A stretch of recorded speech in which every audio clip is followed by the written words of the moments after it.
Сега към нашите чуждестранни гости тук в залата, представители на ръководството на Transparency International Румъния, господин Мариан Попа и господин Виктор Алистар. Господин Попа е председател на Transparency International Румъния. Бих искала след толкова много детайли и опит, който чухме, да попитам вас, кой е успешният, устойчив бизнес модел, който ви искате да развивате в това партньорство?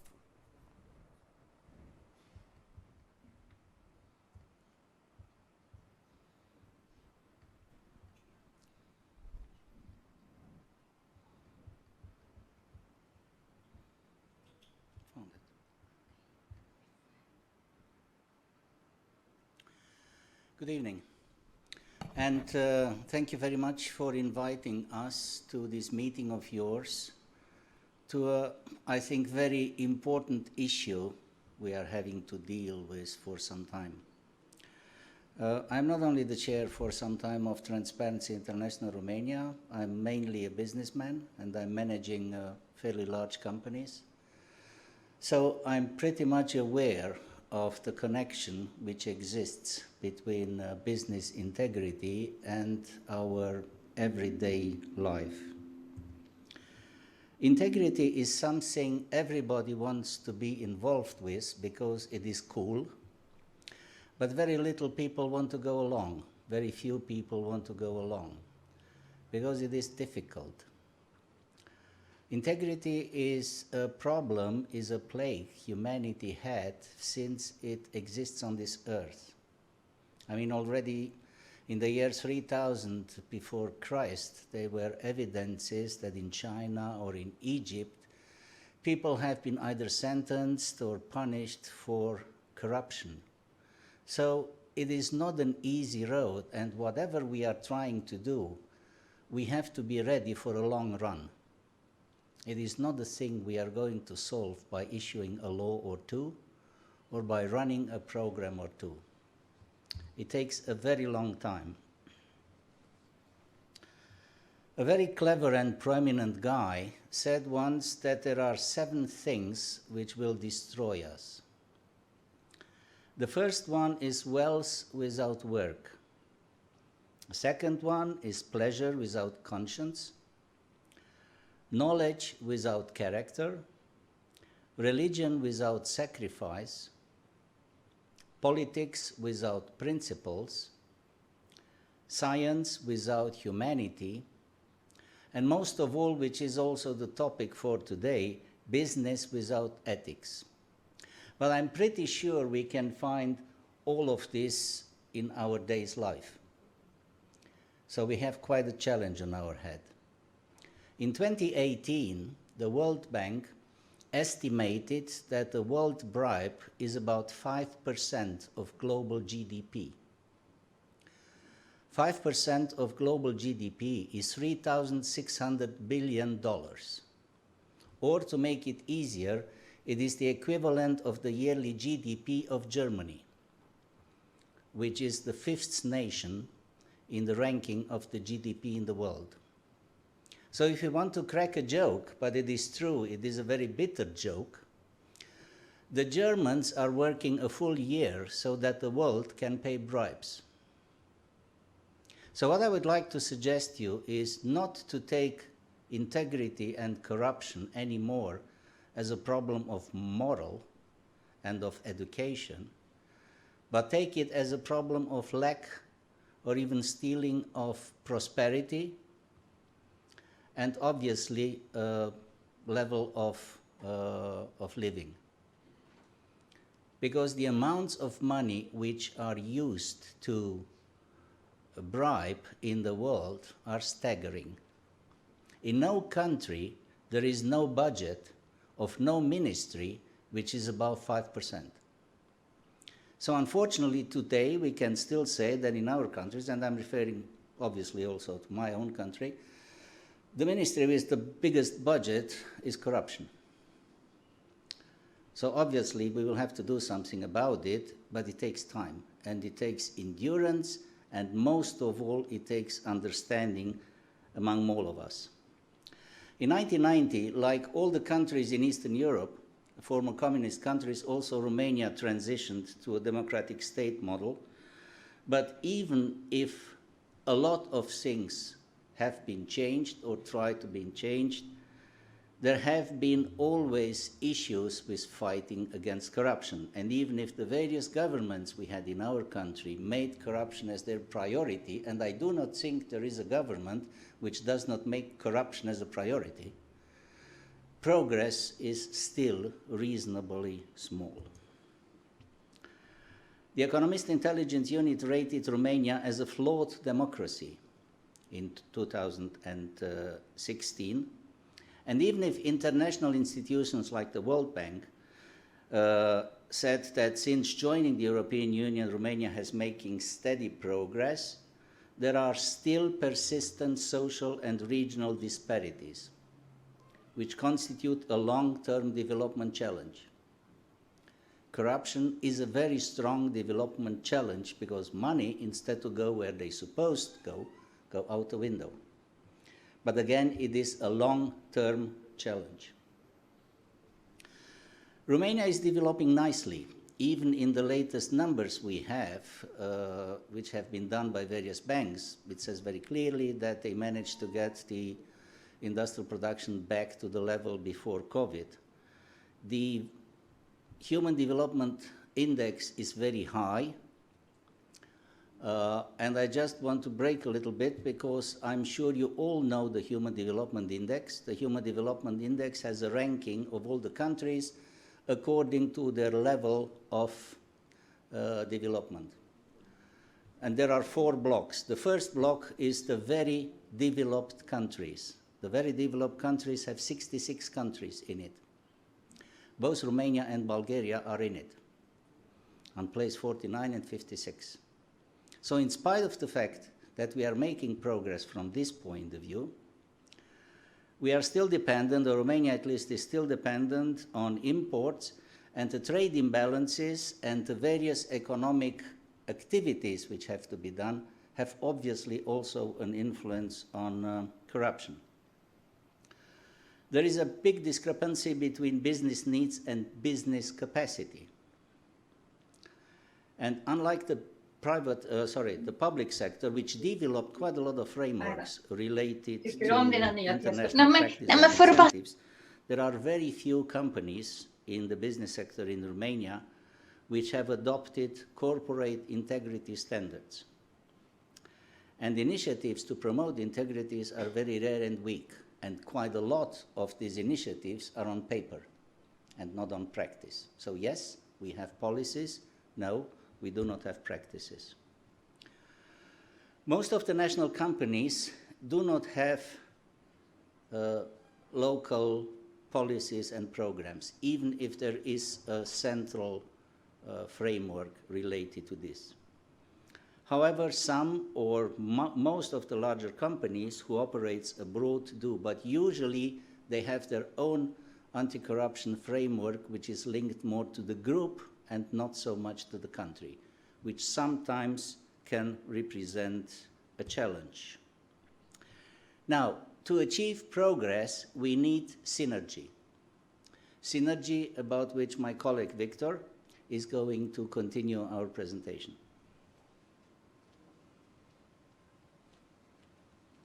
Thanks, Mike.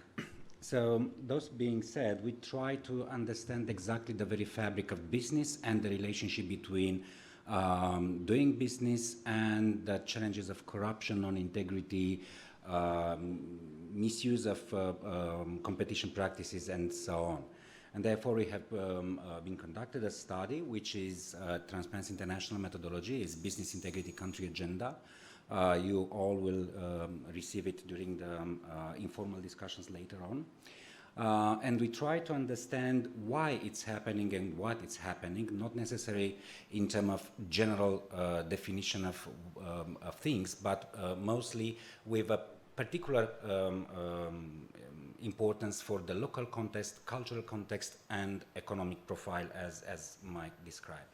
So our approach is, as Colin mentioned previously, and also Lute mentioned, is to have a common common action, collective action between NGOs and social partners, business sector and public administration, but not each of them on their own language and with their own list of priorities, which sometimes are not matching one each other. So it's important to understand exactly what kind of common denominator we might have for short term, for mid-term and long term, what it is actually the very important list of incentives, and especially we are focusing on positive incentives because corrupt practices has some incentives like turnover, share market, bonuses, capacity, business capacity, and so on. Never to mention that for the large companies, it's also stealing from the owner's money through corrupt practices in procurement in the supply chain. That's another story which is true. Not only the public budget is extorted, but also the financial resources of the companies. But anyway, those are, if you want, the positive incentive of the dark side of the force. What would be the positive incentives to be to replace that in order to reverse the course? Of course, in necessary time to do it, not after tomorrow.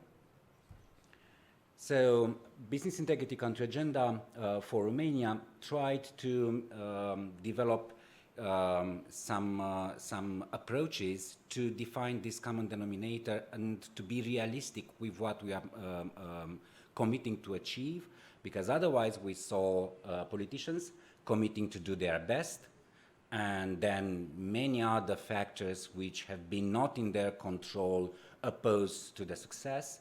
Companies which have absolutely nice statements on their website, brilliant programs designed by brilliant people, but actually that is not necessarily the reality when it's about one-time relationship in the expanding markets in an emerging country. You need to enter that, you need to win the global competition, so you would adjust to the local conditions and requirements, including bribery. Just one thing, but that means how you reach the market itself. So we put in the center the private sector efforts. Why? Because corruption actually it's economical financial crime. So the engine for corruption, it's related to the capital, to money. Who is running the money in our society? Government through public budget, but this is quite clusterized in terms of legislation, and private sector. So this is the focus we have to put in. But we need also to have the involvement of stakeholders, and this is public sector and civil society. In order to be able to do that in a wise way, we think we need to build up certain conditions for all those stakeholders. For example, in public administration to prohibit bribery. How can we do that? Or whistleblowing. We will shortly discuss later on. And civil society. What we have discovered in our assessment in Romania is which sector from those three sectors you would believe it's mostly covered by appropriate regulations? Public sector. We would tend to say that public sector is the weaker pillar in all those aspects. Actually, no. In Romania, the weaker sector is civil society. Even though globally civil society is not necessarily organized NGOs, but it's also consumers, and we will see a merging approach of consumer movement as it was, and even better in 80s, because we have social media and because we can do social sanctioning and so on. And also we have media, which lost almost entirely its independence. So this is the weaker one in order to provide the good approach. We saw, for example, that we have relatively well-developed frameworks, but when it's about compliance and provide full transparency of your own impact in promoting integrity within companies, we mostly saw in non-financial reporting reports mostly results indicators. None of the impact indicators, relevant impact indicators, are there. And that's a key question. Are those reports showing the progress or not? Are those reports showing to the shareholders that they can be sure that the business is safe and Elron case is not going to happen with their own company? Initiatives to promote integrity, Mike mentioned that. Why they are weak? Because everybody is committing in terms of formal commitment, but when it's about changing the very fabric of their own operations, then they are saying either it's bureaucratic, either it's supposed cost, either it's administrative burden we cannot cope with. Why? Because we didn't put behind those investments return of investment, financial return of investment, in terms of safety, in terms of capacity, in terms of market. We are spending, Romanian companies are spending lots of money, and especially medium and large companies are spending lots of money in advertising, but if they are spending more in terms of their credibility and civil society, consumers, shareholders, clubbing, name and shame, affiliations in the integrity pacts and so on, means business capacity and market. We do not have anti-corruption policies and programs which actually are working on the entire business chain, also in supply chain and in distribution chain. And when we are talking about companies having home compliance system, they are trying to formally impose in the operating environment, but actually in terms of reaching the KPIs, they are actually adjusted in terms of behavior, as Lotte mentioned, they are adjusting to the local conditions.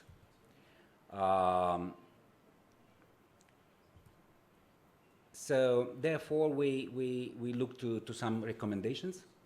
One of them is to publish the anti-corruption policies, but along with impact assessment reports. So not only nice frameworks, nice policies, but to prove that actually you succeed to put some add value in terms of your business. And also to encourage companies to take this approach of learning organization when it's about corruption, fraud, and management risks. And that, in order to do that, means to create those whistleblowing channels with a key purpose of improving and strengthening the company through this learning process. So that it will be a positive incentive that makes sense in terms of money. When we are talking about whistleblowing, not only that the directive it's coming, and I personally have been part of the working group in the drafting of the European Economic and Social Council report on the directive for the Parliament and the Council. We need to focus on the benefits of this, not necessary to use that or to allow our colleagues, employees, partners to use that to boost conflicts. And I'm saying that because in Romania and maybe in Bulgaria, the cultural factor might encourage that. So it's highly important to work also on mindset when we are putting this mechanism in place. Because if we save the business, we save our own working places, and so on. So what's the benefit behind it? Increased transparency of corporate reporting. We do believe that the reports even though they are compliant with what it is requested for the companies which are listed in stock exchange, or for large companies or key importance companies as they are defined by the directive and they are listed in the Ministry of Finance order. When we looked into those reports, actually we discovered almost nothing about what that supposes for the business fabric of the company which is reporting. Benchmarks for business integrity, and related to that, we need to be realistic when we set the benchmarks. Certainly, we had different experience in Romania with integrity pacts, with business clubs, and so on. We need to be realistic. What is feasible for tomorrow? What is feasible then for after tomorrow, and so on? Because it's long journey in order to change to shift the course for what is happening. Mike mentioned from more than 5,000 years now.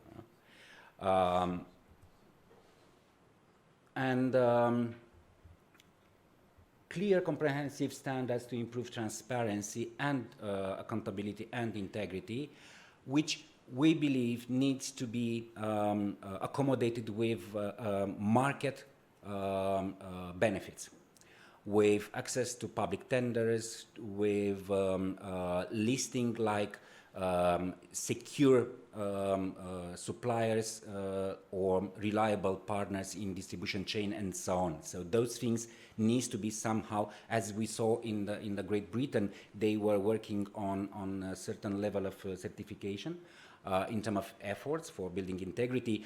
If that would be translated into capital, either it's commercial capital or other type of capital to be used by companies, that would make sense to do it with the investment, proper investment resources, and to do it for real. Anti-corruption due diligence for their partners, I already mentioned, and we are now looking to defining a best place for Romania, giving our conditions, to put those kind of initiatives and TI to take part into those. What it is important, and we discovered, it is important to support small medium enterprises to build their capacity. Imagine a very fancy, nice, clean, and a very pleasant restaurant trying to deal with entire list of compliance. It's almost impossible with 50 employees. It's huge administrative burden. Somehow we need to create a platform to secure their capacity, and here we need to work government, private sector, and civil society all together. Few instruments we are recommending, because those were directions, but few instruments we are recommending are, for example, to use blockchain technology in public administration that will encapsulate the all operations, that would reduce the arbitrary decision making. Also to create a mechanism for compliance using portals for any type of business to have all requirements from administrative inspections, from variety. You cannot imagine variety of administrative inspections requesting something. For example, in Romania, protection of consumers is looking if the weight of the meal it's written down on the menu, till emergency inspectorate is looking according with number of seats, how large are the exits in case of fire, and so on and so on. It's huge amount. So if we create that, and we are working together, business, public sector, and civil society, including to promote social sanctioning, because citizens are in three capacities: constituency of the public budget, constituency of political power, but also constituency of the business wealth, because they are consumers. In the end of chain, they are consumers, even though we have relationship business to business. And I'm leaving here because we are running out of time with the clear suggestion, may the force be with you, the good side